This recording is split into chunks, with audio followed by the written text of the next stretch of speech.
झेप मराठी, आरसा महाराष्ट्राचा। मालेगाव पोलिसांनी पकडली लुटारूंची टोळी। 5 जण अटकेत, 11 लाख वसूल। पल्सर गाडीवर आलेल्या 6 जणांनी केली होती लूट।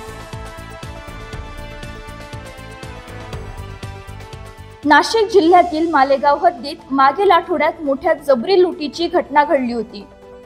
तेरे फाट्यावर एका वाहनाला पल्सरवर आलेल्या 6 जणांनी अडवले आणि जबरीने तब्बल 25 लाख रुपयांची रोख रक्कम पळवून नेली। या घटनेची किल्ला पोलिसात नोंद झाली होती।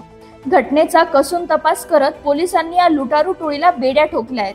6 पैकी 5 जणांना अटक केली असून त्यांच्याकडून 11,25,500 रुपयांची रक्कम वसूल केली आहे।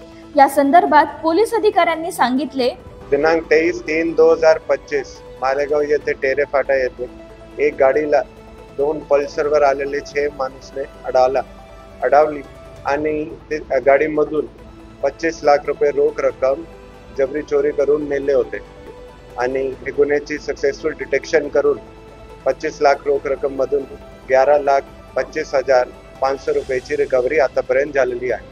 या जबरी मोठ्या चोरीमुळे मालेगावसह जिल्ह्यात खळबळ उडाली। गुन्ह्याचे गांभीर्य ओळखून नाशिक ग्रामीण स्थानिक गुन्हे शाखा आणि नाशिक परिमंडळात अधिकाऱ्यांनी कसून तपास करीत लुटारू टोळीतील 5 जणांना पोलिसांनी बेड्या ठोकल्या आहेत। त्यांनी गुन्ह्यासाठी वापरलेला कोयता आणि 2 मोटरसायकली जप्त करण्यात आल्या आहेत।